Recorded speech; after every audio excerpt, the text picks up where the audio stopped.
सर्वांना good evening, शुभ सायंकाळ. सुरुवात करूया आपण आजचा क्लास. तर आजच्या क्लासमध्ये आपण सॅट या भागावर माहिती घेणार आहोत.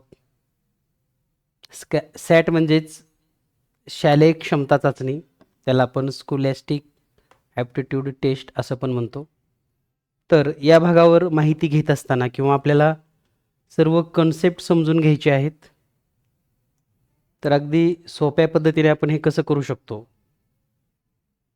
हे जर पाहिलं तर गणित या विषयाचे एकूण टॉपिकची जर लिस्ट पाहिली आपण, येस, किती टॉपिक आहेत गणितामध्ये, आणि हे सर्व टॉपिक आपणास अगदी 2 दिवसामध्ये पूर्ण करायचे आहेत. तर हे 2 दिवसामध्ये पूर्ण करत असताना पर्टिक्युलर त्या घटकावर कोणते प्रश्न विचारले जाऊ शकतात किंवा काय नेमकं त्याची डेप्थ असणार आहे हे आपण जाणून घेणार आहोत.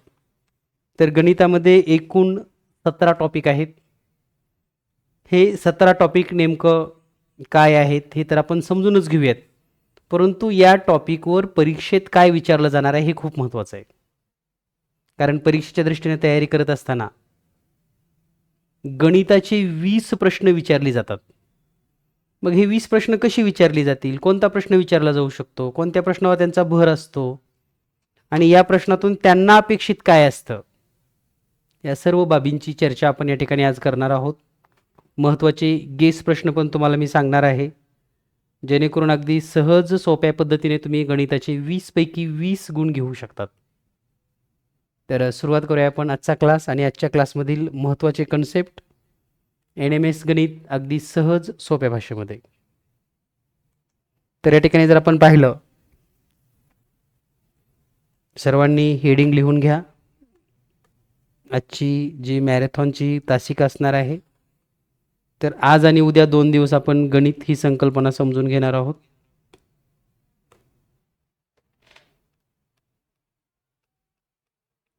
NMS marathon.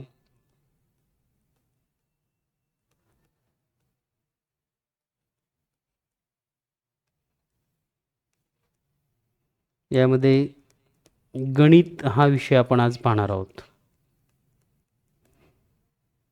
तर गणितामध्ये एकूण 17 घटक असणार आहेत.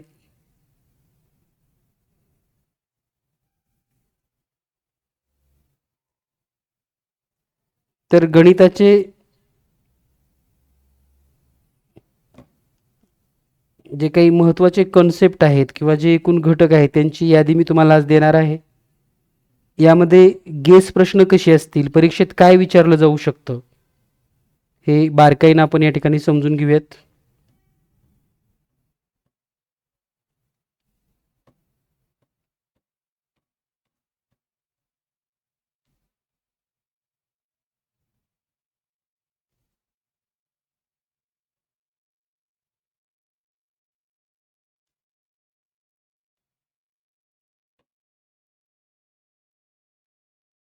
तर यामधील गणिताचे 17 टॉपिक, यातील जो पहिला टॉपिक आहे तो म्हणजे परिमेय संख्या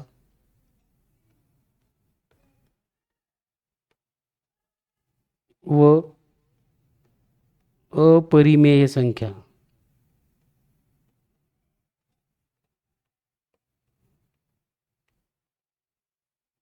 दुसरा टॉपिक आहे समांतर रेषा आणि छेदिका.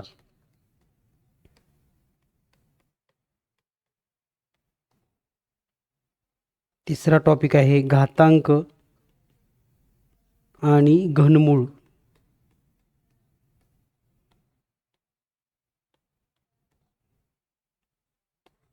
चौथा टॉपिक आहे त्रिकोणाचे शिरोलंब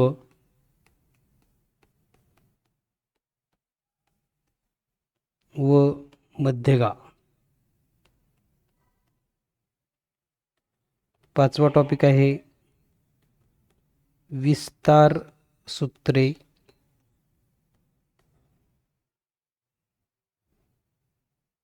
6वा टॉपिक आहे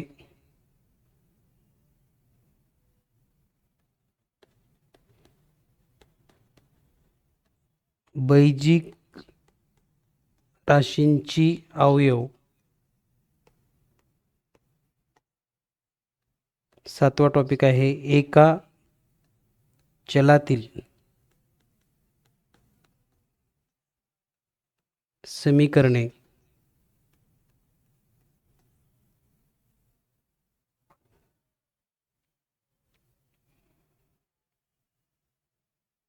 त्यानंतर 8वा टॉपिक आहे बहुपदीचा भागाकार.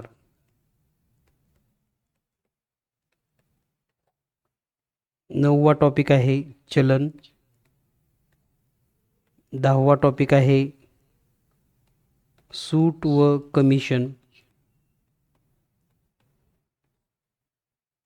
11वा टॉपिक आहे चक्रवाढ व्याज. 12वा टॉपिक आहे सांख्यिकी.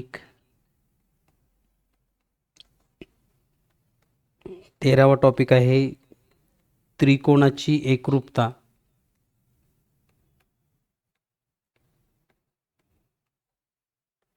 14वा आहे चौकोन रचना व प्रकार.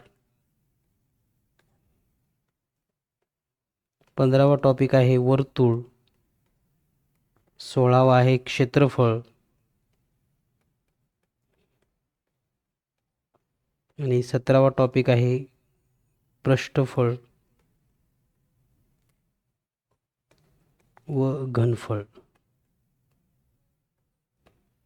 तर हे एकूण 17 टॉपिक आहेत. आता या 17 टॉपिकचा जर विचार केला तर आपण 2 दिवसामध्ये या सर्व 17 टॉपिकचे कन्सेप्ट या ठिकाणी समजून घेणार आहोत. तर हे कन्सेप्ट समजून घेत असताना आपल्या लक्षात येईल की आज आपण परिमेय संख्या, अपरिमेय संख्या, समांतर रेषा आणि छेदिका, घातांक आणि घनमूळ, त्रिकोणाचे शिरोलंब आणि मध्यगा, विस्तार सूत्रे, बैजिक राशींचे अवयव, एका चलातील समीकरणे, बहुपदीचा भागाकार असे 8 टॉपिकवर या ठिकाणी माहिती घेणार आहोत. तर या 8 टॉपिकवर 10 प्रश्न कशी विचारली जातात याबद्दल सविस्तर माहिती घेत असताना पहिला टॉपिक आहे आपला परिमेय संख्या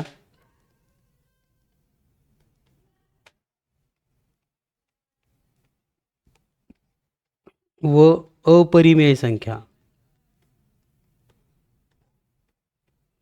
आता टॉपिकचा नाव जर पाहिलं आपण, हे पहिलं टॉपिक, तर यावरचे कॉमनली जे प्रश्न विचारले जातात वारंवार ते म्हणजे परिमेय संख्या कोणती आहे किंवा परिमेय संख्या कोणती नाही. तर यावर प्रश्न कसा येतो, तर परिमेय संख्या म्हणजे आपल्याला माहिती आहे a/b स्वरूपातली कोणतीही संख्या जिथं b हे 0 नसावं. ठीक आहे. तर आता मग या घटकावर नेमका प्रश्न कसा असेल, तर या घटकावरचा जर प्रश्न आपण पाहिला तर खालीलपैकी अपरिमेय संख्या कोणती हा एक प्रश्न जाणीवपूर्वक विचारला जातो.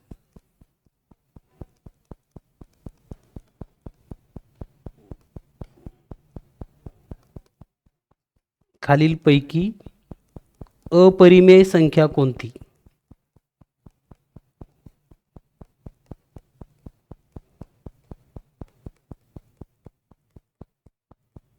आणि मग पहिला पर्याय असतो वर्गमुळात 100 अधिक वर्गमुळात 64. दुसरा पर्याय वर्गमुळात 49 अधिक वर्गमुळात 36. तिसरा पर्याय वर्गमुळात 25 अधिक 16. चौथा पर्याय वर्गमुळात 20 अधिक वर्गमुळात 5. तर आता बऱ्याच विद्यार्थ्यांना काय वाटतं की अपरिमेय संख्या म्हणजे किंवा नाही म्हणजे वेगळं काय आहे. तर लक्षात घ्या, अपरिमेय संख्या आपण त्या संख्यांना म्हणतो तर आता या ठिकाणी जर आपण पाहिलं ज्यांचं वर्गमूळ निघत नाही त्यांना आपण अपरिमेय संख्या असं म्हणतो. मग या ठिकाणी जर पाहिलं तर 100चं वर्गमूळ निघतं. म्हणजे याचं उत्तर काय येतं, 10 अधिक 8 दोन्ही संख्येचं वर्गमूळ निघतं. तर ही परिमेय संख्या आहे. त्यानंतर 49चं वर्गमूळ निघतं, 36चं वर्गमूळ निघतं. म्हणजे याचं उत्तर येतं 7 अधिक 6 म्हणजे 13. ही पण परिमेय संख्या आहे. इथं 25चं वर्गमूळ येतं 5, 5 अधिक 16 ही पण परिमेय संख्या आहे. चौथ्या पर्यायामध्ये 20चं पण वर्गमूळ निघत नाही आणि 5चं पण वर्गमूळ निघत नाही. तर ही आहे अपरिमेय संख्या.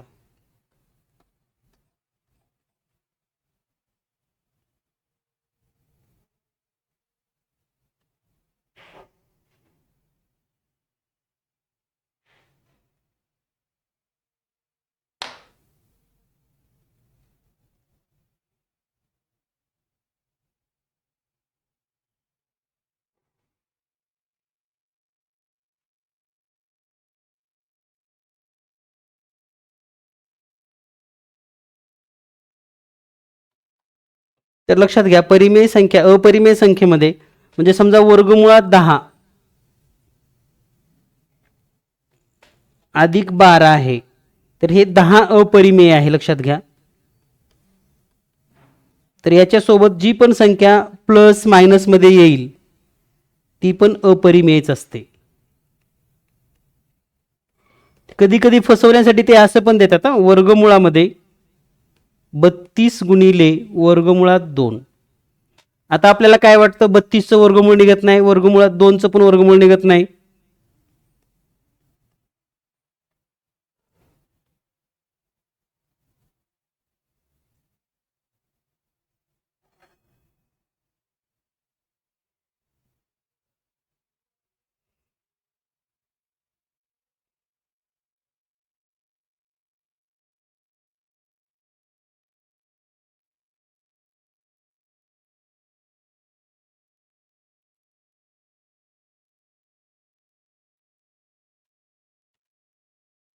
पण जेव्हा आपण यांचा गुणाकार करतो तर वर्गमुळामध्ये जेव्हा गुणाकार येतो तर 32 गुणिले 2 एकाच वर्गमुळामध्ये घ्यावं लागतं. म्हणजे वर्गमुळात 64 येतं आणि याचं वर्गमूळ असतं मग 8. तर ही परिमेय संख्या आहे. पण याच संख्येला जर वर्गमुळात 32 अधिक वर्गमुळात 2 लिहिलं किंवा वर्गमुळात 32 वजा वर्गमुळात 2 लिहिलं तर हे अपरिमेय होतं, हे लक्षात ठेवा.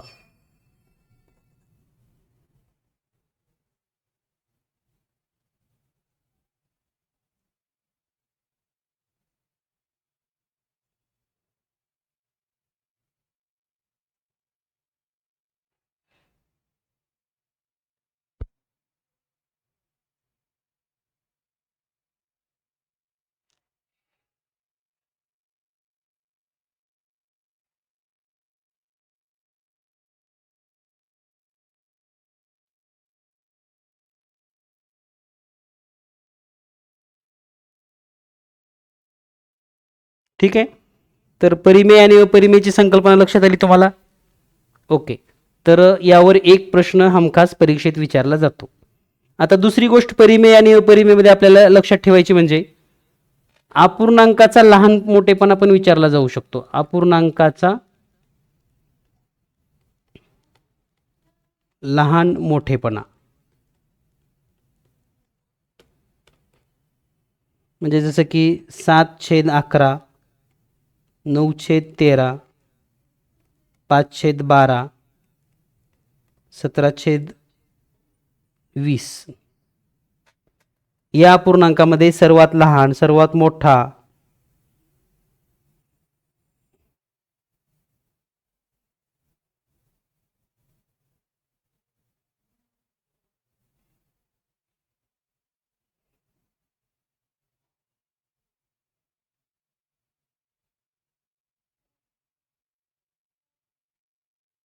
तर यासारखे प्रश्न कसे सोडवायचे, तर डायरेक्ट आपल्याला या ठिकाणी काय करता येईल,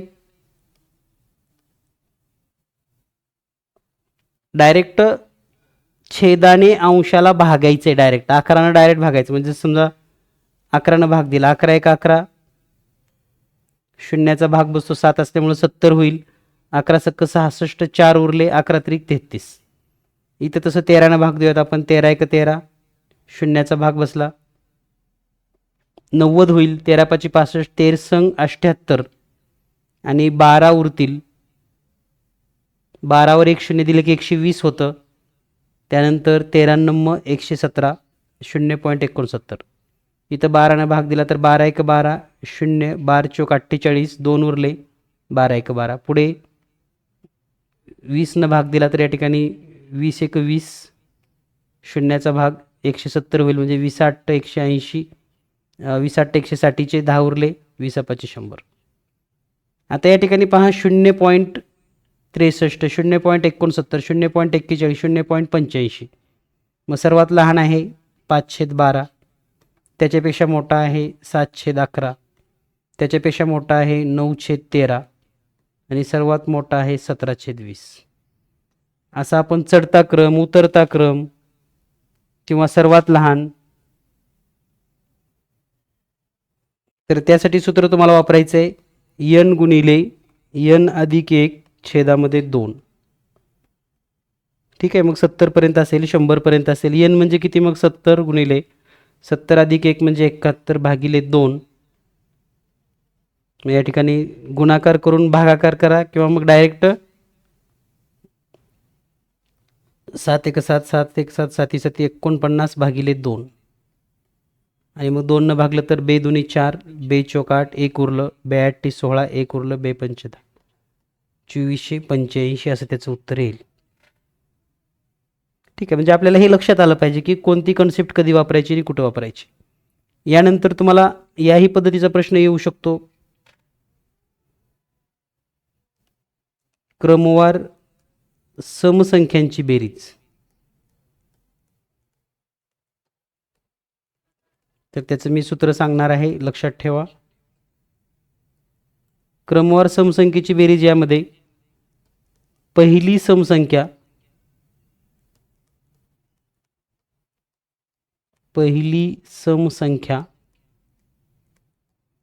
अधिक शेवटची समसंख्या छेदामध्ये 2 गुणिले एकूण संख्या, या सूत्राचा वापर करून आपण सोडवायचं आहे. जर या ठिकाणी विषम संख्या जरी विचारलं, क्रमवार सम किंवा विषम, तर दोन्हीसाठी हेच सूत्र आपल्याला वापरता येतं. यानंतर पाहूया आपण पुढील कन्सेप्ट. पुढील कन्सेप्टमध्ये तुम्हाला या प्रकारचा प्रश्न येऊ शकतो. तर सर्वात लहान नैसर्गिक संख्या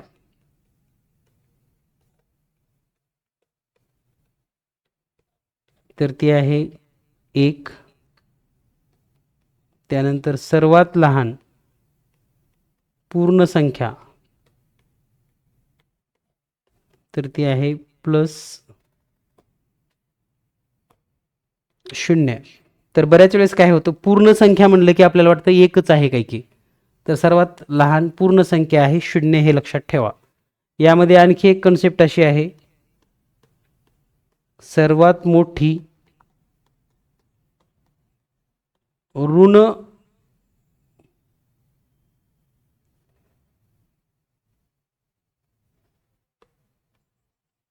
सर्वात मोठी धन पूर्णांक संख्या. तर लक्षात घ्या, सर्वात मोठी धन पूर्णांक संख्या एकच आहे. आणि नंतर सर्वात मोठी ऋण पूर्णांक संख्या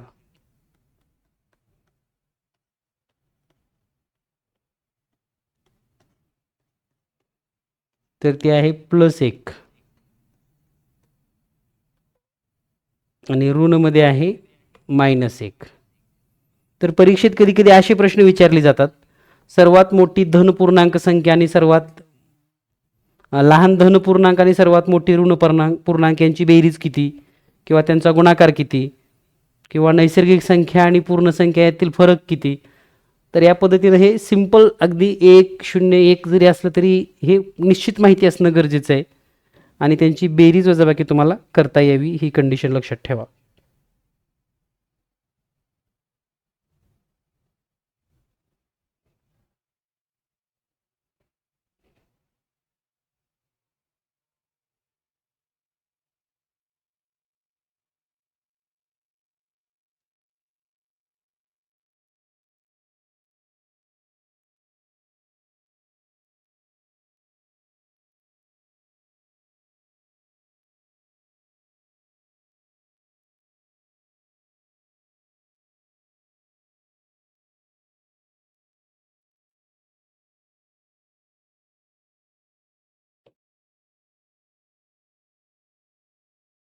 ठीक आहे. तर हे पहिल्या टॉपिकचे महत्त्वाचे कन्सेप्ट तुम्हाला या ठिकाणी सांगितलेले आहेत. आता यानंतर जो दुसरा टॉपिक आहे, समांतर रेषा आणि छेदिका.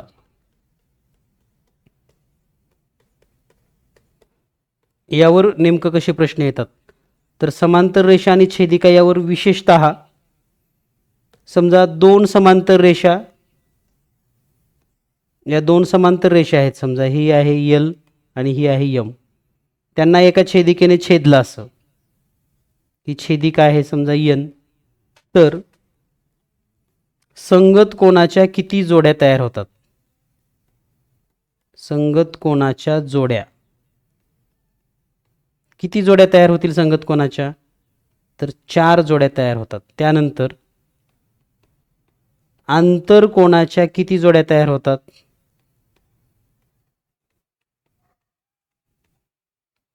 तर याचं उत्तर आहे 2. आणि व्युत्क्रम कोनाच्या किती होतात? व्युत्क्रम कोनाच्या जोड्या, तर याचं पण उत्तर आहे 2. तर या पद्धतीने लक्षात ठेवा, संगत कोनाच्या 4, आंतर कोनाच्या 2 आणि व्युत्क्रम कोनाच्या 2. ठीक आहे. तर ही कन्सेप्ट इतकी सिंपल आहे, हे आपल्याला माहिती असलं पाहिजे. आणि मग या कन्सेप्टवर जर तुम्हाला कोणाच्या संदर्भातून काही प्रश्न विचारला तर त्याची मांडणी करता आली पाहिजे, आपल्याला सोडवता आलं पाहिजे.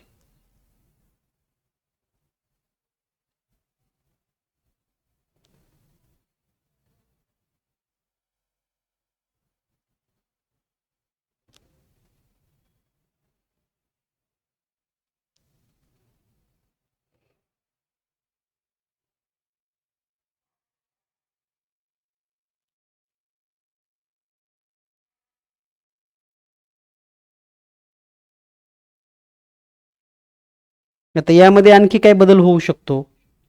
जर समजा 2 समांतर रेषा किंवा 3 समांतर रेषा आहेत, त्यांना जर छेदिकेने छेदले असे, तर संगत कोनाच्या किती जोड्या तयार होतात? तर आता इथं संगत कोनाच्या जोड्या कशा लक्षात ठेवायच्या ते सांगतो मी तुम्हाला. या ठिकाणी एक छेदनबिंदू आहे, इथे एक छेदनबिंदू आहे आणि इथे एक छेदनबिंदू आहे. आपण फक्त अशी जर जोडी लावली एक, तर इथे 4 जोड्या तयार झाल्या, लक्षात ठेवा. या बिंदूची आणि या बिंदूची जोडी लावली तर या 4 जोड्या तयार झाल्या, आणि हा वरचा बिंदू आणि खालचा बिंदू 4 जोड्या तयार झाल्या. म्हणजे संगत कोनाच्या 12 जोड्या या ठिकाणी तयार होतात. आता जेवढ्या संगत कोनाच्या आहेत त्याच्या निम्म्या आंतर कोनाच्या 6 जोड्या होतील आणि व्युत्क्रम कोनाच्या पण 6च जोड्या होतील. हे लक्षातच ठेवायचं. एकदा कोणतं पण एक उत्तर जर तुम्हाला माहिती झालं, संगत कोण माहीत झालं की त्याच्या निम्म निम्म आंतर कोण असतं, आंतर कोण माहीत झालं तर त्याच्या दुप्पट संगत कोण, व्युत्क्रम कोण तेवढेच असतात. ठीक आहे. आता पुढे समजा 2 समांतर रेषा आहेत आणि या 2 समांतर रेषेला दुसऱ्या 2 समांतर रेषांनी छेदलं. ठीक आहे. तर आता या ठिकाणी संगत कोनाच्या किती जोड्या होतील वगैरे जर काढायचं असेल तर पहा, सरळ रेषेवर फक्त विचार करूयात आपण. एक असं जोडी लावली ह्या 2 बिंदूची तर 4 जोड्या झाल्या. हे 2 जोडून घेतलं की इथं 4 जोड्या झाल्या. फक्त सरळ रेषेवरचे जोडायचे हे लक्षात ठेवा. हे 4 जोड्या झाल्या आणि हे 4 जोड्या झाल्या. म्हणजे या ठिकाणी संगत कोनाच्या किती जोड्या तयार होतात? 16. आंतर कोनाच्या त्याच्यापेक्षा निम्म्या म्हणजेच 8. आणि व्युत्क्रम कोण हे पण 8च. म्हणजे इतक्या पेअर्स आपल्याला या ठिकाणी माहिती असाव्यात, म्हणजे आपण अगदी सोप्या पद्धतीने हे सोडवू शकाल. 3x वजा 20 या पद्धतीनं या कोणाची मापं दिलेली आहेत आणि आपल्याला विचारलं जाते की मग यक्षची किंमत किती आहे. आता या उदाहरणामध्ये तुम्हाला काय लक्षात ठेवायचं आहे, तर जर प्रश्न या पद्धतीनं आला तर या कोणांचा काही सहसंबंध आहे का, हे कोण जे दिलेले आहेत आपल्याला यक्स, याच्यामध्ये काही रिलेशन आपल्याला क्रिएट करता येते का.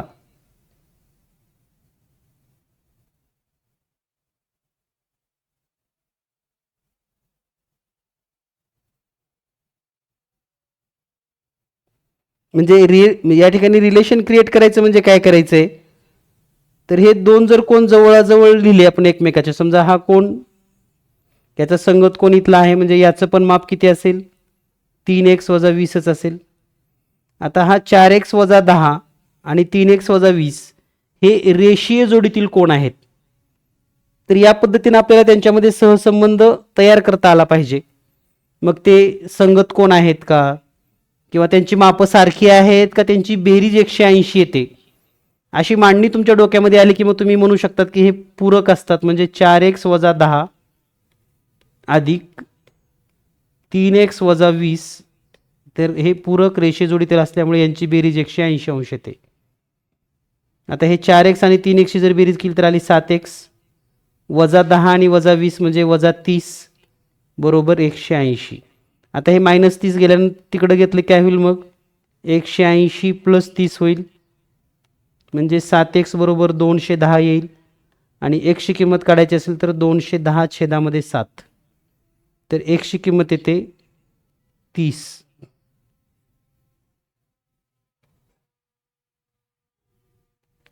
x बरोबर 30. या पद्धतीने आपण ही संकल्पना लक्षात ठेवायची आहे, मांडणी समजून घ्यायची आहे. ठीक आहे. आता यामध्ये आणखी एक प्रश्न असा पण येऊ शकतो, कोणांची मापं दिलेली असतात डायरेक्टली, दोन समांतर रेषा आहेत,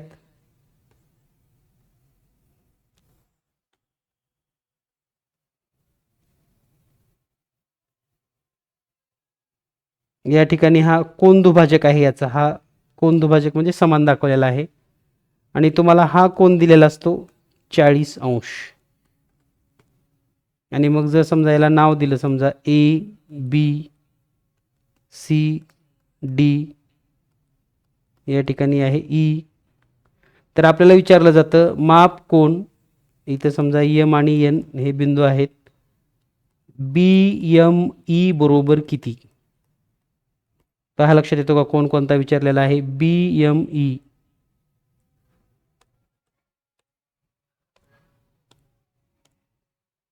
हा जो रंगीत कोन दिसतोय त्याचं माप आपणास विचारलेलं आहे. तर आता हा प्रश्न कसा सोडवणार आपण, तर आपल्या लक्षात यायला पाहिजे की हा जो 40 अंशाचा कोन आहे,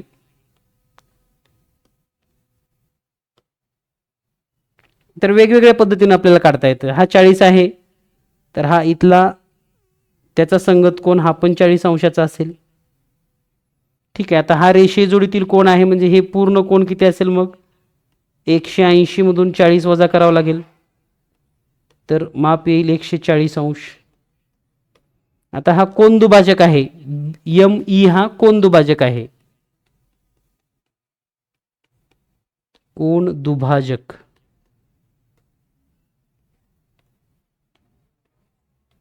आणि म्हणून माप कोन BME बरोबर 70 अंश हे या प्रश्नाचं योग्य उत्तर आहे.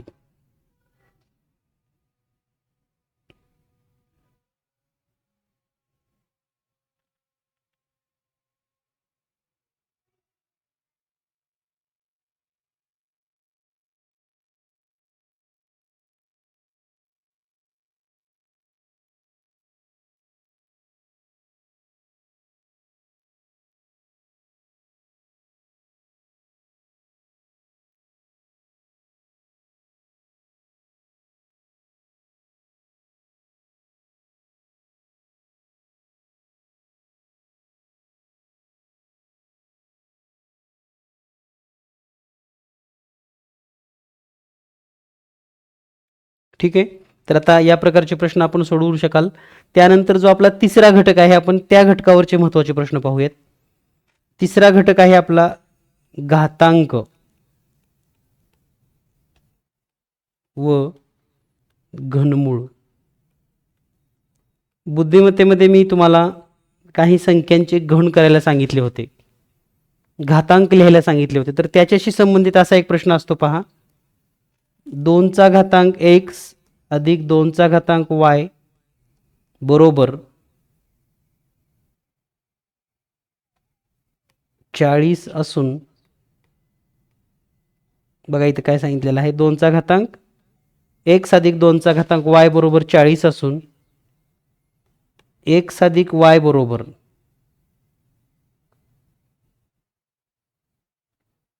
8 असेल तर x वजा y बरोबर किती?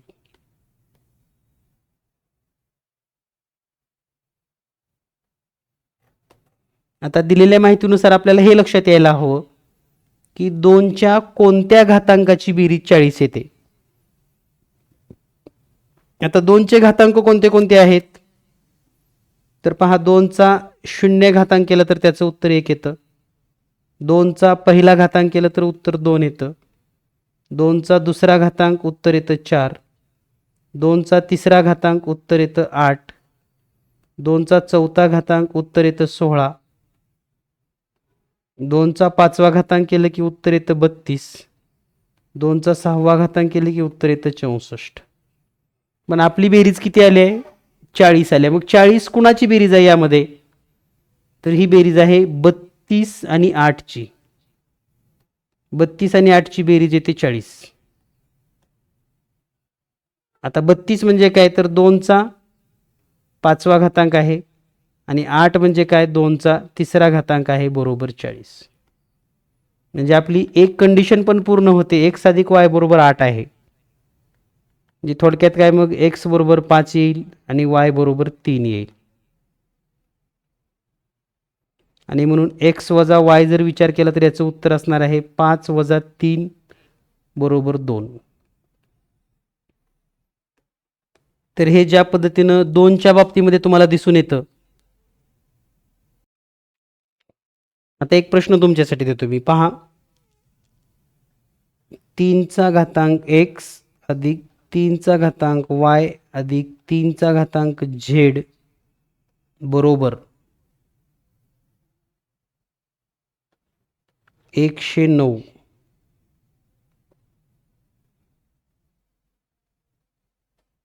तर x अधिक y अधिक z बरोबर किती? ठीक आहे, काहीच कंडिशन नाही, फक्त एवढंच दिलं तरी आपल्या लक्षात यायला पाहिजे की 3चे कोणते घातांक घेतले असतील म्हणजे त्यांची बेरीज येते 100. तर या प्रश्नाचं उत्तर जे आहे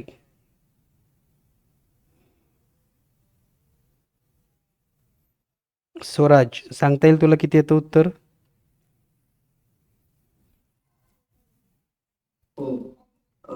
x चा घात 4 व y चा घात 3 आणि z चा घात 0 धरलं त्याचं उत्तर 109 होईल.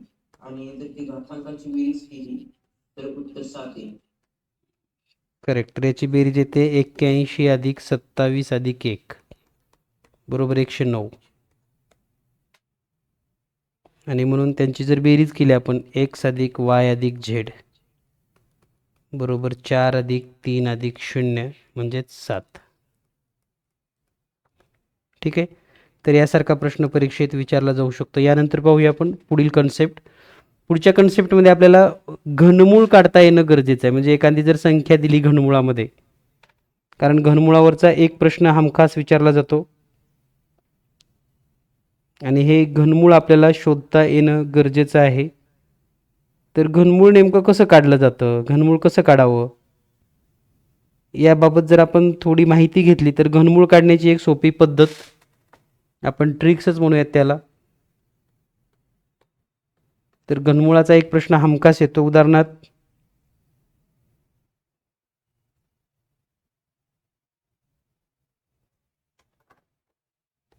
74,088 असा प्रश्न आहे.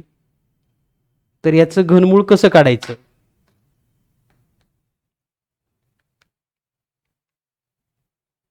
तर आता हे घनमूळ काढत असताना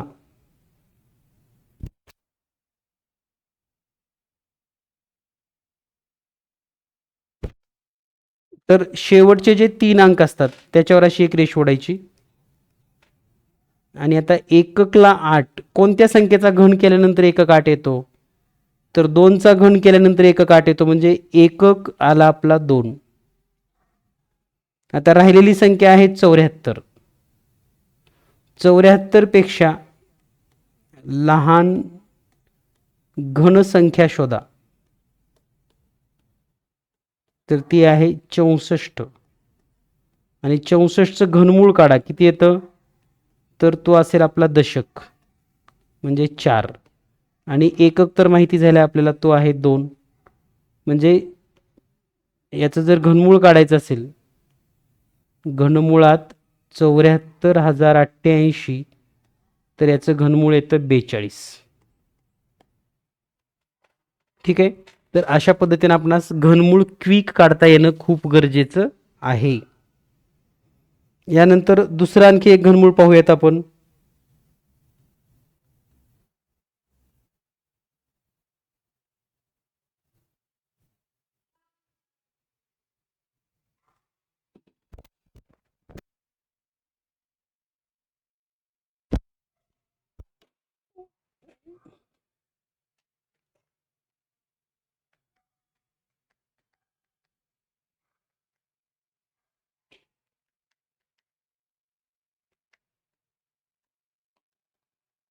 तर आता पुढचं उदाहरण पाहूयात आपण घनमूळ काढायचं. समजा परीक्षेमध्ये तुम्हाला असा प्रश्न आला, घनमुळामध्ये 3,14,432 बरोबर किती? आणि असा एक प्रश्न हमखास येणार तुम्हाला, कोणतीही संख्या असू द्या. तर आता याचं घनमूळ कसं काढलं जातं? तर या प्रश्नाचं घनमूळ काढत असताना आपल्या लक्षात येईल, शेवटचे 3 अंक 432. आता इथं एकक 2 आहे, तर कोणत्या संख्येचा घन केल्यानंतर एकक 2 येतो? तर 8चा घन केला की आपल्याला माहिती आहे 8चा घन 512 होतो असा, आणि एकक 2 येतो. म्हणून आपला जो एकक आहे तो एकक आहे 2. एकक आहे 8, कारण 8चा घन केल्यानंतर. आता राहिलेली संख्या आहे 314. 314 पेक्षा लहान घनसंख्या कोणती आहे? घनसंख्या 314 पेक्षा लहान, तर ती आहे 216. आणि 216चं जर घनमूळ काढलं तर ते येतं 6. म्हणून जो दशक आहे तो असणार आहे 6. म्हणजेच उत्तर असेल घनमुळात 3,14,432 बरोबर 68, म्हणजेच 68.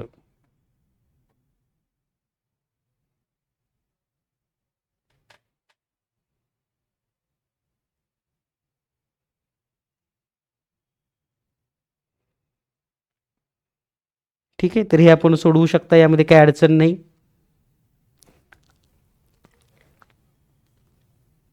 आणि जर संख्या दशांशमध्ये असेल तर दशांश पद्धतीने आपण घनमूळ काढू शकतात. आता यानंतर आपला जो चौथा घटक आहे तो म्हणजे त्रिकोणाचे शिरोलंब आणि मध्यगा. चौथा घटक आपण पाहतोय. आज आपल्याला किमान 8 घटकावर माहिती घ्यायची आहे. चौथा घटक आहे त्रिकोणाचे शिरोलंब आणि मध्यगा. त्रिकोणाचे शिरोलंब आणि मध्यगा. आता त्रिकोणाचे शिरोलंब आणि मध्यगा यामध्ये काय असणार आहे? तर लक्षात घ्या, त्रिकोणाचे शिरोलंब आणि मध्यगा पाहत असताना पहिल्यांदा शिरोलंब ही संकल्पना समजून घेऊया. जर आपण एखादा ट्रायंगल काढला, समजा हा ट्रायंगल आहे, आता याचा लंब काढायचा आहे, म्हणजे कसा काढावा लागेल? तर शिरोबिंदूतून समोरच्या बाजूवर जी लंबरेषा असते, समजा शिरोबिंदू आहे इथं, तर इथं हा लंब आहे का पहा, समोरच्या बाजूला लंब, तर याला लंब घ्यायचं असेल तर असंच घ्यावं लागणार आहे इथं, म्हणजे इथं 90 अंशाचा कोन तयार होतो.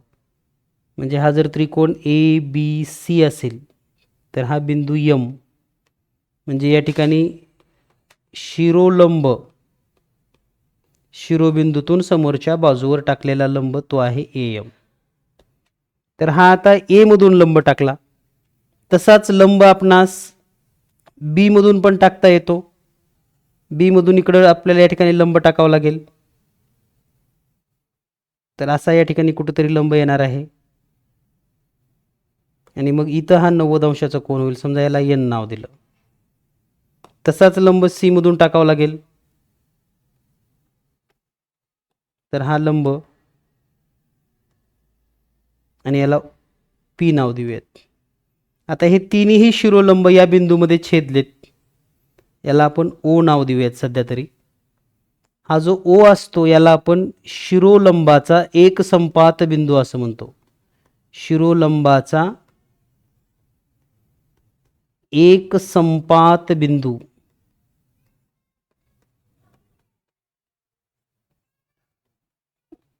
तिन्ही शिरोलंब ज्या एकाच बिंदूमध्ये छेदतात त्याला आपण शिरोलंबाचा एक संपात बिंदू असं म्हणतात. यानंतर आता परीक्षेत यावर कसा प्रश्न असतो बघा, तर हा जो त्रिकोण आहे हा लघुकोण त्रिकोण आहे.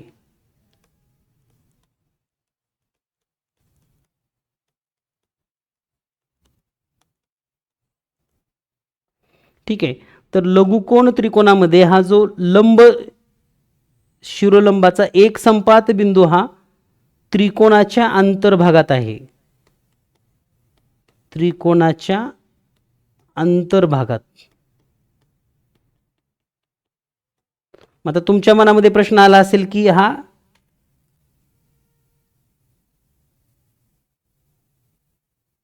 जो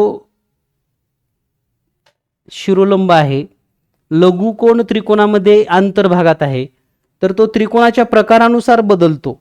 म्हणजे उदाहरणार्थ जर पाहिलं आपण सर्व प्रकारचे ट्रायंगल या ठिकाणी पाहूयात. तर हा एक ट्रायंगल आहे, त्यानंतर हा काटकोण आहे,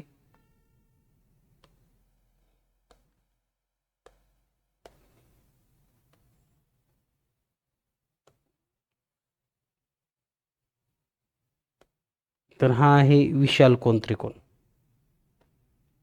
पहा दिलेल्या माहितीनुसार हा आहे लघुकोण त्रिकोण. हा दुसरा आहे काटकोण त्रिकोण आणि तिसरा आहे विशाल कोन त्रिकोण.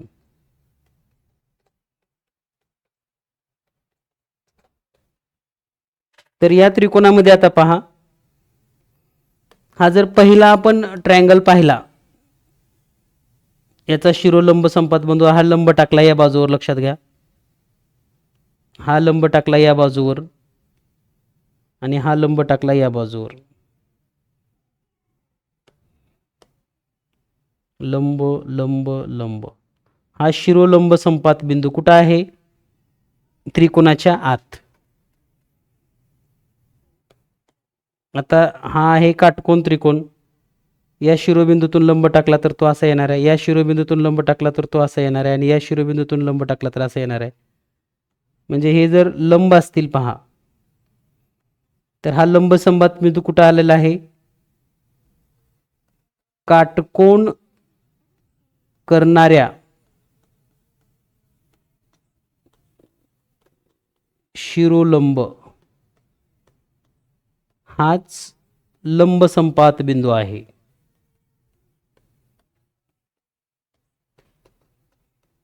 म्हणजे तो अगदी कुठं आला, काटकोणाच्याच बिंदूवर आला, अगदी बरोबर आहे, लंब संपात बिंदू. तर या पहिल्या आकृतीमध्ये कुठं आलेला आहे, तर तो त्रिकोणाच्या आत आलेला आहे. हा लंब संपात बिंदू, शिरोलंब संपात बिंदू,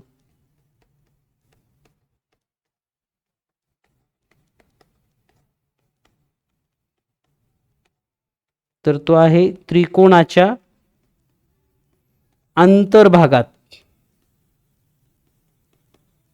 अतिशय महत्त्वाची कन्सेप्ट आहे, परीक्षेत हमखास विचारला जाणारा हा प्रश्न आहे, लक्षात घ्या.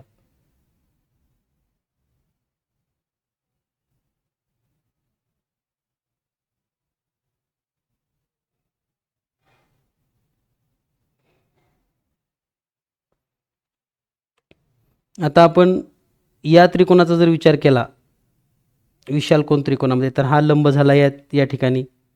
आता हा जर लंब इथं टाकत गेला आपण, तर हा लंब असा येतो इथं कुठंतरी, म्हणजे या बाजूवर इथं लंब होतो, लक्षात घ्या. या बाजूवर याचा लंब इथं येतो असा, म्हणजे शिरोलंब संपात बिंदू बाहेर येतो त्रिकोणाच्या बाह्य भागात. शिरोलंब संपात बिंदू. ठीक आहे. अशा पद्धतीनं प्रश्न एक परीक्षेत सिंगल लाईनमध्ये येतो.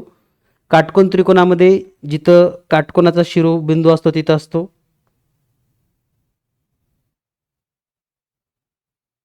विशाल कोन त्रिकोणामध्ये त्रिकोणाच्या बाह्य भागात असतो.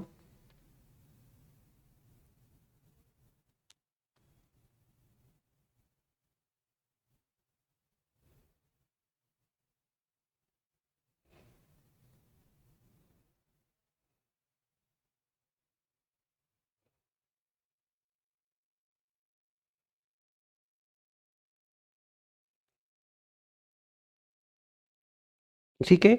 आता हेच आपण जर त्रिकोणाच्या प्रकारामध्ये जर तुम्हाला समभुज त्रिकोण विचारला तर लगेच सांगता आला पाहिजे. समभुजमध्ये कुठं असेल? त्रिकोणाच्या अंतर्भागातच. विषमभुजमध्ये त्रिकोणाच्या अंतर्भागातच किंवा बाह्य भागामध्ये असू शकतो. समद्विभुजमध्ये अंतर्भागातच असतो किंवा बाह्य भागात पण असू शकतो. फक्त समभुज त्रिकोणाचा जर विचार केला तर तो अंतर्भागामध्ये असतो. दुसरी गोष्ट, आता आपल्याला मध्यगा म्हणजे काय ही संकल्पना लक्षात घ्यायची आहे. मध्यगा, जर आपण एखादा ट्रायंगल ड्रॉ केला, समजा हा ट्रायंगल आहे, तर मध्यगा ही संकल्पना काय आहे? तर हा वरचा शिरोबिंदू आणि हा मध्यबिंदू जोडणारी रेषा, मग ती 90 अंशाची असेल किंवा नसेल. हा मध्यबिंदू आणि ही जोडणारी रेषा, हा मध्यबिंदू आणि ही जोडणारी रेषा, म्हणजे काय होतं? शिरोबिंदू आणि समोरच्या बाजूचा मध्यबिंदू जोडणारी रेषेला आपण मध्यगा असं म्हणतो. आणि त्याचा हा एक संपात बिंदू. ठीक आहे. तर या पद्धतीने आपल्याला हे मध्यगाची कन्सेप्ट लक्षात ठेवायची आहे. या मध्यगामध्ये आणखी एक महत्त्वाची कन्सेप्ट आहे. हा जो एक संपात बिंदू आहे तो जी अक्षराने दाखवला जातो शक्यतो. जी, याला जर नाव दिलं आपण ए बी सी सी आणि इथं जर समजा डी असेल तर ए डी ही मध्यगा आहे. आणि जो शिरोलंब संपात बिंदू जी आहे, हा बिंदू ए डीला म्हणजेच ए जी छेदामध्ये जी डी याला 2:1 प्रमाणामध्ये विभागतो, हे लक्षात ठेवा. तर या कन्सेप्टवर एक प्रश्न परीक्षेत येऊ शकतो. हा कन्सेप्ट कसा आहे? समजा या ठिकाणी जर आपण ए डीची लांबी, ए डी बरोबर समजा 18 सेंटीमीटर घेतलं, तर ए पासून जी पर्यंतचं अंतर हे 12 सेंटीमीटर असतं आणि जी पासून डी पर्यंतचं अंतर हे 6 सेंटीमीटर असतं. म्हणजे हे जे भाग आहेत ते 2:1, म्हणजे जसं 12/6 जर केलं तर याचं उत्तर 2/1 म्हणजे 2:1 येतं. ठीक आहे. आता दुसरा शिरोबिंदू पण दिलेला आहे तुम्हाला, म्हणजे म्हणजे मध्यगा काढलेली आहे. समजा असं विचार करूया आपण, बी इथं ई आहे. समजा बीई अंतर, हे जर बीई अंतर 24 सेंटीमीटर असेल, बीई बरोबर 24 सेंटीमीटर, तर त्यामध्ये बी जी अंतर असतं 16 सेंटीमीटर आणि जी असतं 8 सेंटीमीटर. या पद्धतीने आपल्याला हे लक्षात ठेवायचं आहे आणि अशावर प्रश्न परीक्षेत विचारला जातो. तर या ठिकाणी आपण हा चौथा टॉपिक समजून घेतलेला आहे. त्यानंतर आपण पुढचा जो टॉपिक आहे 5वा तो या ठिकाणी समजून घेऊयात. तर यावर तुम्हाला प्रश्न सोडवता येतील अशी अपेक्षा. यानंतर पुढचा कन्सेप्ट आहे आपला तो या ठिकाणी जाणून घेऊयात आपण. टॉपिक क्रमांक 5, विस्तार सूत्रे.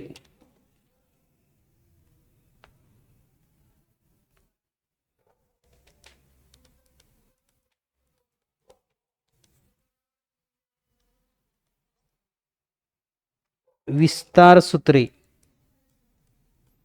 तर विस्तार सूत्रावर एक प्रश्न हमखास विचारला जातो. तर हे विस्तार सूत्र कोणती आहेत? तर ए अधिक बी कंसाचा वर्ग त्याचा विस्तार आपल्याला करता येतो. ए वजा बी कंसाचा वर्ग त्याचा विस्तार येतो. ए वर्ग वजा बी वर्ग याचा विस्तार येतो किंवा याचे अवयव पाडता येतात.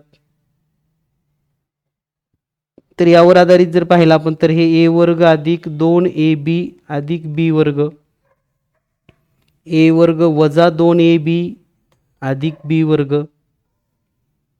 ए अधिक बी एका कंसामध्ये आणि ए वजा बी एका कंसामध्ये.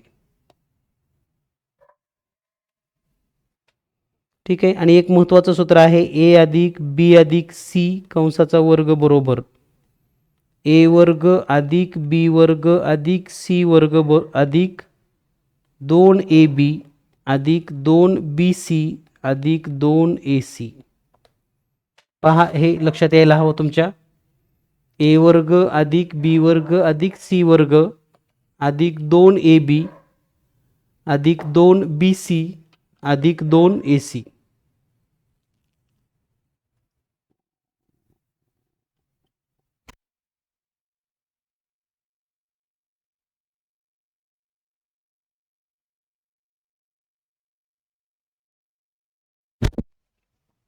तर यामध्ये हे जे शेवटचं सूत्र आहे खूप महत्त्वाचं आहे, कारण यावरचा प्रश्न कसा येतो पहा. 3a अधिक 2b वजा 4c कंसाचा वर्ग बरोबर किती? ठीक आहे. तर याचा जर पहिला पर्याय पाहिला आपण 9a वर्ग अधिक 4b वर्ग वजा 16c वर्ग अधिक 6ab वजा 8bc वजा 12ac हा पहिला पर्याय आहे.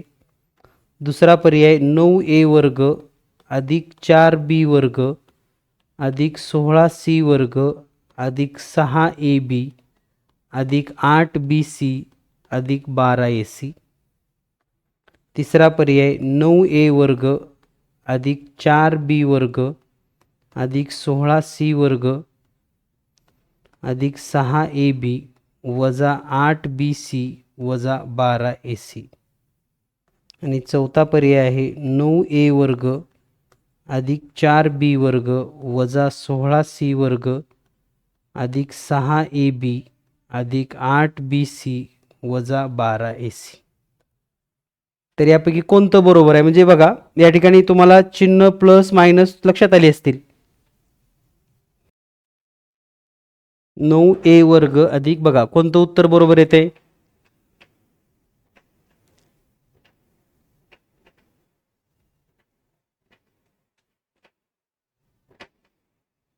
खूप साऱ्या विद्यार्थ्यांनी रेज हँड केलाय. सृष्टी पाटील, सांगता येईल तुला?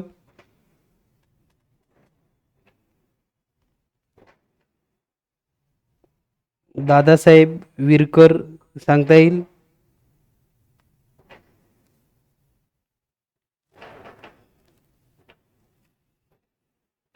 प्रीती पावरा,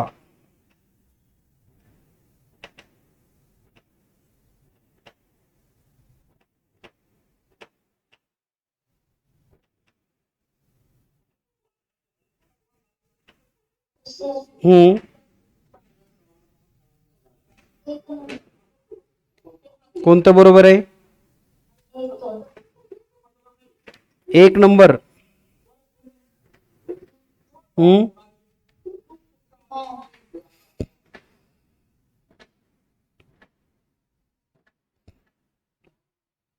एक नंबरमध्ये ए वर्ग अधिक बी वर्ग अधिक सी वर्ग, पण इथं मायनस सी वर्ग झाले ना.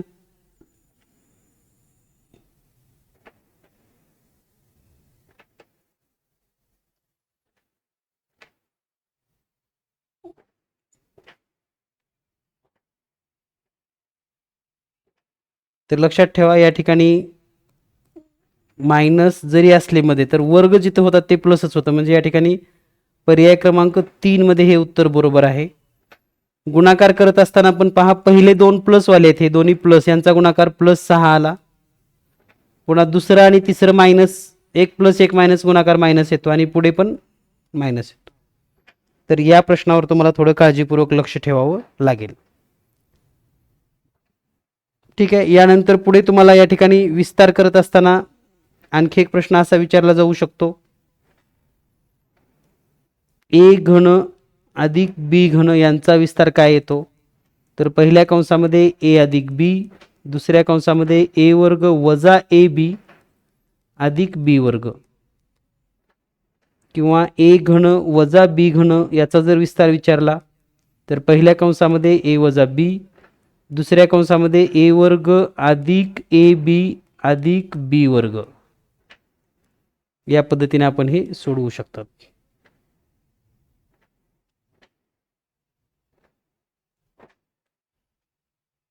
त्यानंतर जर पाहिला आपण तर ए अधिक बी कंसाचा घन बरोबर ए घन अधिक 3a वर्ग बी अधिक 3ab वर्ग अधिक बी घन. त्यानंतर पुढे ए वजा बी कंसाचा घन बरोबर ए घन वजा 3a वर्ग बी अधिक 3ab वर्ग वजा बी घन. तर या विस्तार सूत्राचा वापर करून अशा पद्धतीने प्रश्न परीक्षेत विचारला जातो, हे लक्षात ठेवा. एक प्रश्न त्या पद्धतीवर किंवा त्या घटकावर परीक्षेत असणार आहे. या प्रकारचे प्रश्न आपल्याला सोडवता येतील अशी अपेक्षा. त्यानंतर असा एक प्रश्न जाणीवपूर्वक विचारला जातो, x अधिक 1/x बरोबर 10 असेल तर x वर्ग अधिक 1/x वर्ग बरोबर किती. जर x अधिक 1/x बरोबर 10 असेल तर x वर्ग अधिक 1/x वर्ग बरोबर किती. तर या प्रश्नामध्ये बऱ्याचशा वेळेस आपण दोन्ही बाजूचा वर्ग करत असताना इथं जर पाहिलं आपण तर x अधिक 1/x कंसाचा वर्ग बरोबर 10चा वर्ग करूयात आपण.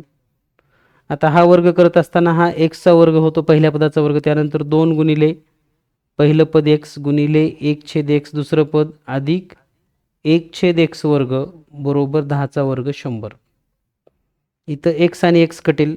आता हे पहिलं हे x वर्ग लिहूयात आपण, अधिक हे 1/x वर्ग लिहूयात, याला ब्रॅकेट करूयात आणि हे +2 जे शिल्लक राहते ते 100 कडे मायनस करूयात, म्हणजे 100 वजा 2 बरोबर 98.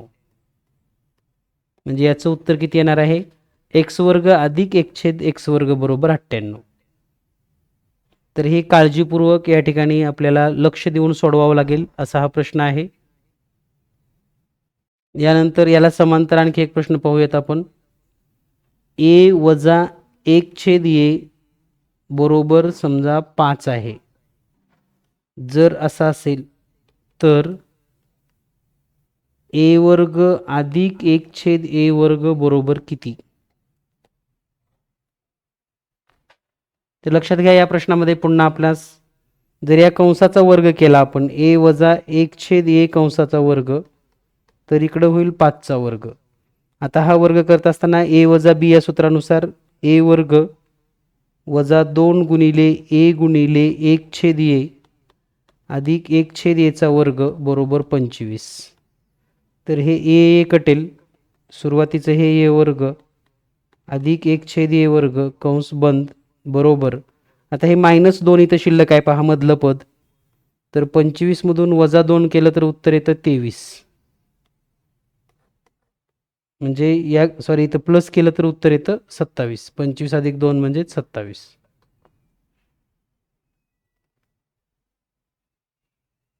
मायनसचं प्लस होईल आणि प्लसचं मायनस.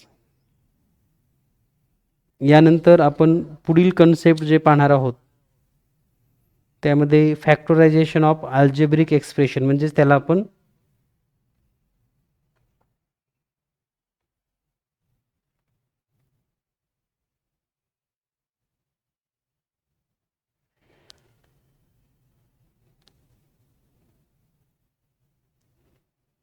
सहावा घटक आहे आपला बैजिक राशींचे अवयव.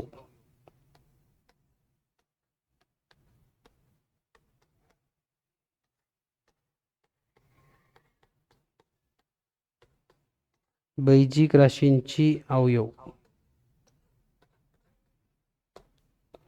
या घटकामध्ये आपल्याला फक्त अवयव या कन्सेप्टवरच महत्त्वाचे प्रश्न असणार आहेत. जसं की उदाहरणार्थ समजा एक्स वर्ग अधिक 12x अधिक 32 चे अवयव.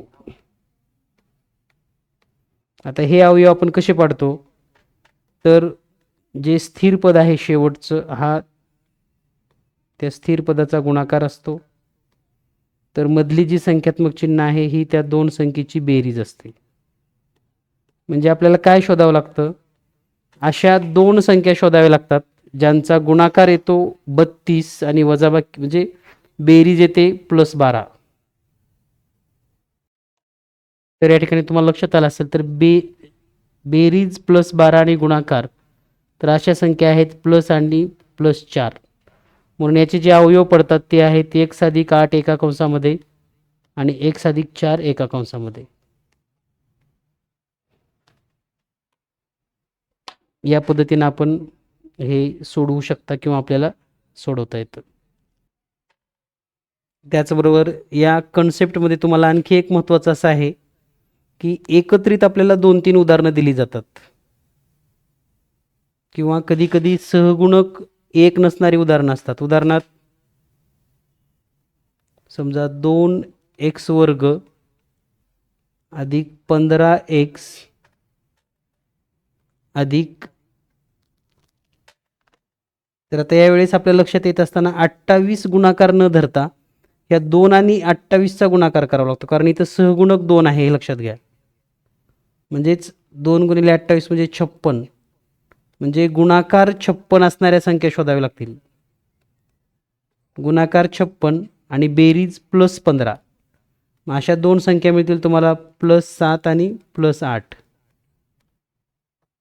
7 8 56 आणि बेरीज +15. आता या ठिकाणी आपणास डायरेक्ट 7 आणि 8 घेता येत नाही, तर हे 2x वर्ग अधिक समजा 7x घेतलं अधिक 8x घेतलं तर अधिक 28. त्यानंतर ह्या पहिल्या दोन्हीतून कॉमन, पुढच्या दोन्हीतून कॉमन.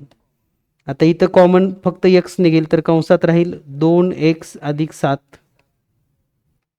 इथं कॉमन निघेल 4, कंसात राहील 2x अधिक 7. आता हे 2x अधिक 7 आणि 2x अधिक 7 कॉमन कंस आहे, म्हणजे 2x अधिक 7 एका कंसामध्ये आणि दुसऱ्या कंसामध्ये x अधिक 4. तर हे झाले दिलेल्या समीकरणाचे अवयव 2x अधिक 7 आणि x अधिक 4. तर असे प्रश्न जाणीवपूर्वक दिले जातात ज्यामध्ये आपणास डायरेक्ट अवयव न घेता व्यवस्थित सोडवावा लागतो हा प्रश्न. तर काळजीपूर्वक हे सोडवणं गरजेचं आहे. त्यानंतर एक महत्त्वपूर्ण प्रश्न असा पण विचारला जातो, 125a घन वजा 1/64b घन याचे अवयव काय असतील. ठीक आहे, तर सूत्र जे माहिती आहे आपल्याला त्या सूत्रानुसार पहिल्या कंसामध्ये यांची बेरीज म्हणजे 5a वजा 1/4b, दुसऱ्या कंसामध्ये या पहिल्याचा वर्ग म्हणजेच 25a वर्ग, त्यानंतर दुसऱ्या ह्याच्यामध्ये गुणाकार ह्यांचा 5a छेदामध्ये 4b आणि दुसऱ्यामध्ये दुसऱ्याचा वर्ग म्हणजे 1/16b वर्ग. हा झाला पूर्ण त्याचा विस्तार. यानंतर पुढचं प्रकरण जर आपण पाहिलं तर 7वा टॉपिक जे आहे ते इक्वेशन इन वन व्हेरिएबल. तर आता हे सूत्रावरचे सर्व गणित असल्यामुळे आपण सोडवू शकतात. 7वा जो टॉपिक आहे ते एकचल समीकरणे.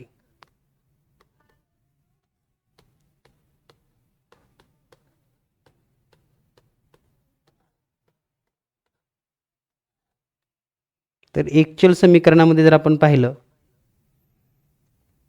तर एकच चल दिलं जातं आणि ते चल किंवा त्याची किंमत आपल्याला शोधता यावी लागते. आता उदाहरणार्थ एक प्रश्न आहे पहा. 36 वजा 4x छेदामध्ये 2x वजा 8 बरोबर 4/3. तर x ची किंमत किती आहे? तर आता हा प्रश्न कसा सोडवला जातो? तर आधी तिरकस गुणाकार करावा लागतो. म्हणजे ही जी वरचं आहे 36 वजा 4ला 3 न गुणायचं आणि हे 2x वजा 8ला आपण 4 सोबत गुणाकार करतो. आता इथं जर 3 न गुणलं तर काय होईल? 36 गुणिले 3 म्हणजे 108 वजा 12x बरोबर 4 न जर गुणलं तर 8x वजा 8 चोक 32. आता हे 108 इथंच ठेवूयात, वजा तिकडलं 32 जर इकडे घेतलं तर हे होईल प्लस 32 इथं.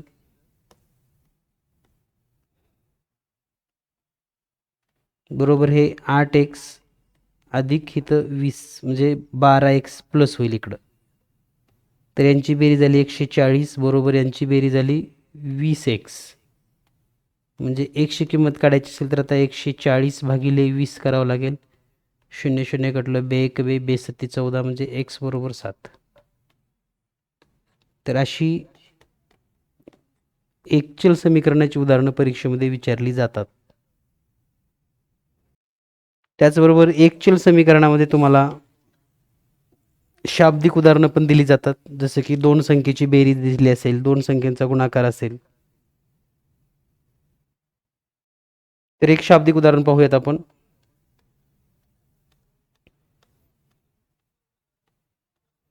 दोन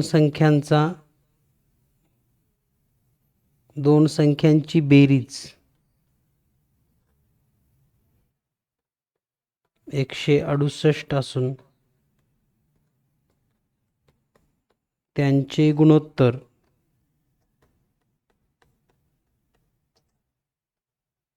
4:3 असेल तर मोठी संख्या कोणती? ठीक आहे. तर आता हा प्रश्न कसा सोडवला जातो? तर त्यांचं गुणोत्तर दिलंय 4:3 म्हणजेच काय, एक संख्या 4x असेल तर दुसरी 3x आणि बेरीज 168. म्हणजे आता ही बेरीज झाली 7x बरोबर 168. x ची किंमत काढायची तर 168 छेदामध्ये 7 म्हणजे x बरोबर 7 1 7 7 2 14 2 उरले 7 चोक 28 म्हणजे x ची किंमत आली 24. म्हणजे आता मोठी संख्या काढायची आपणास तर मोठी संख्या बरोबर 4x म्हणजे 4 गुणिले 24 तर 24 चोक 96.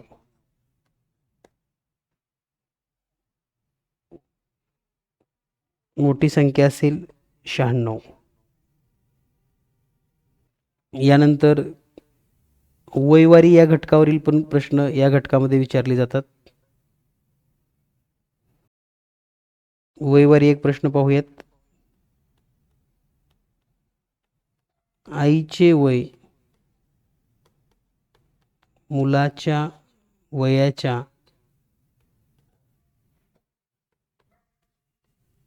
4 पट असून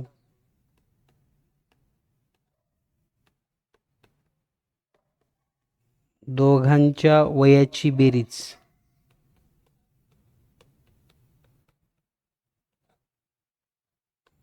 45 असेल तर मुलाच्या जन्माच्या वेळी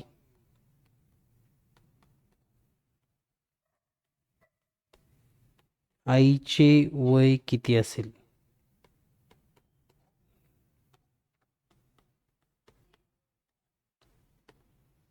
तर लक्षात घ्या, आता या कन्सेप्टवर आपल्या लक्षात यायला पाहिजे की मुलाचं वय आपण जर एक्स मानलं, समजा मुलाचं वय आहे एक्स, तर आईचे वय किती होईल? 4 पट म्हणजे 4x. दोघांची बेरीज जर केली आपण, एक्स म्हणजे 1x अधिक 4x बरोबर 45 होईल. म्हणजेच 5x बरोबर 45, म्हणजे एक्सची किंमत 9. म्हणजे मुलाचं वय आहे 9 वर्ष, आईचं वय आहे 36 वर्ष. पण जेव्हा मुलगा जन्मला तेव्हा आईचं वय जर काढायचं असेल तर मग 36 मधून 9 वजा करावं लागेल, म्हणजे उत्तर येईल 27 वर्ष. म्हणजे मुलाच्या जन्माच्या वेळी आईचं वय हे 27 वर्ष होतं. या पद्धतीने आपण हा प्रश्न सोडवू शकतात. यानंतर जो पुढील घटक आहे आपला,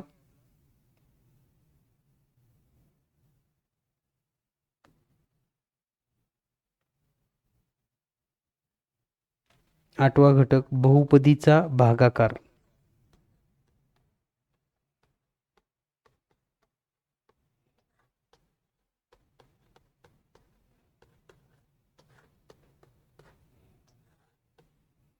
तर बहुपदीच्या भागाकारामध्ये सर्वात महत्त्वाचं तुम्हाला कोटी सांगता येणं गरजेचं आहे. बहुपदीची कोटी म्हणजे प्रश्न असा असतो की खालील बहुपदीची कोटी ओळखा.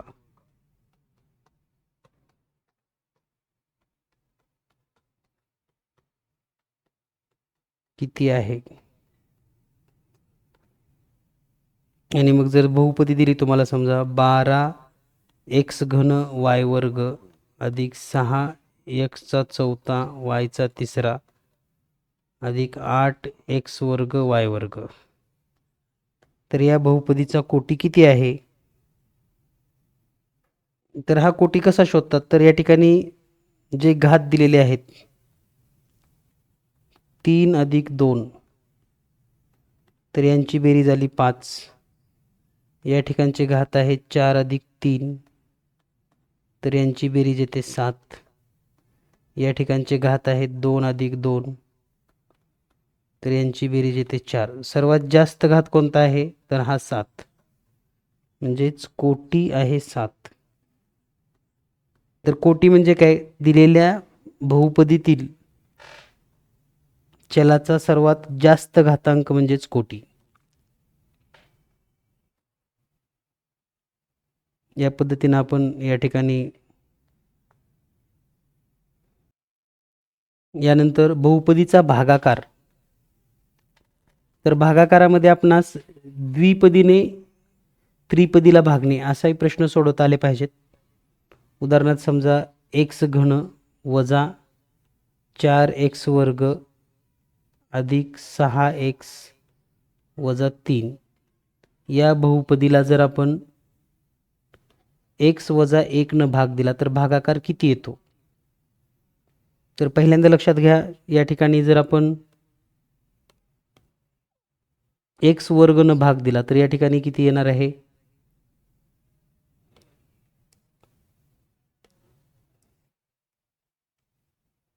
तर हे होईल x घन वजा x वर्ग. आणि वजाबाकी करत असताना पुन्हा या ठिकाणी हे मायनस आहे तर इथं प्लस होईल आणि इथं मायनस होईल, हे कॅन्सल होईल आणि याचं उत्तर येईल आता -4 प्लस एक्स वर्ग, म्हणजे या ठिकाणी येईल -3x वर्ग. पुढचे पद आपण या ठिकाणी घेऊयात खाली 6x. आता इतकंच भागूयात आपण सध्या. तर या ठिकाणी जर 3x वर्ग वजा पाहिजे असेल तर इथं घ्यावं लागेल -3x, म्हणजे इथं येईल -3x वर्ग आणि इथं गुणाकार येईल +3x. पुन्हा या ठिकाणी हे प्लस हे मायनस होईल, हे 2 कॅन्सल होतील आणि इथं येईल 3x आणि वरची पुढचं पद आहे 3. पुन्हा जर या ठिकाणी आपण +3 न गुणलं तर हे 3x वजा 3 होईल, मायनस प्लस हे दोन्ही कॅन्सल होतील आणि आपला भागाकार जो आहे तो येईल एक्स वर्ग वजा 3x अधिक 3 आणि बाकी असणार आहे ती म्हणजे 0. तर या प्रकारचे प्रश्न परीक्षेत विचारले जाऊ शकतात. त्यानंतर आणखी बहुपदीवर जर पाहिलं आपण, एखाद्या बहुपदीला भागल्यानंतर बाकी काय येते असा एक प्रश्न विचारला जातो. आणि भागाकार न करता बाकी कशी काढायची, म्हणजे समजा 4x वर्ग वजा 3x अधिक 5 या बहुपदीस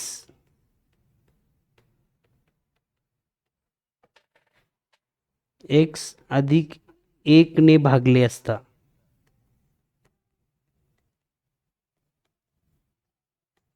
बाकी किती येते. तर हा प्रश्न कसा सोडवायचा. तर भागाकार न करता आपल्याला भागायचं आहे कशानं, x अधिक 1. याच्या पुढे जर 0 लिहिला आपण तर आपल्याला असं लिहिता येतं x बरोबर हे +1 तिकडे गेले की -1, म्हणजे x ची किंमत येते -1. आता ही किंमत दिलेल्या समीकरणामध्ये ठेवायची बहुपदीमध्ये, 4x वर्ग वजा 3x अधिक 5. तर हे 4 कंसात वजा 1 चा वर्ग वजा 3 कंसामध्ये वजा 1 अधिक 5. तर हे 4 गुणिले 1 म्हणजे इथे येईल 4, वजा वजा इथं होईल +3 आणि +5. तर उत्तर येतं 12. तर इतकी बाकी असते, म्हणजे बाकी या ठिकाणी भागाकारामध्ये येणार आहे 12. पद्धतीने आपण हे सर्व कन्सेप्ट अगदी सोप्या पद्धतीने सोडवू शकतात. विशेष म्हणजे हे सर्व प्रश्न परीक्षेत विचारली जातील अशा पद्धतीचे सर्व आपण या ठिकाणी प्रश्न घेतलेले आहेत. तर या सर्व घटकामध्ये तुम्हाला एक गोष्ट जाणवत असेल, तर हे सर्व प्रश्न तुम्ही सोडवू शकतात. फक्त एक आत्मविश्वासानं प्रत्येक कन्सेप्ट अगदी सोप्या पद्धतीनं सोडवण्याचा प्रयत्न करा. सर्व प्रश्न तुम्ही सोडवणार आहातच. आणि जवळपास आज आपण 8 धड्याचे वेगवेगळ्या पद्धतीचे प्रश्न समजून घेतलेले आहेत. परीक्षेत अशीच प्रश्न विचारली जातात हे लक्षात घ्या. आणि सर्वांनी चांगल्या पद्धतीनं पेपर सोडवा. सर्वांना परीक्षेसाठी खूप खूप शुभेच्छा. तर गणिताचा आज आपण मॅरेथॉनमध्ये पहिला दिवस घेतलेला आहे, आता उद्या पण आपण गणितच घेणार आहोत. तर आजचं मॅरेथॉन आपण या ठिकाणी थांबवूयात.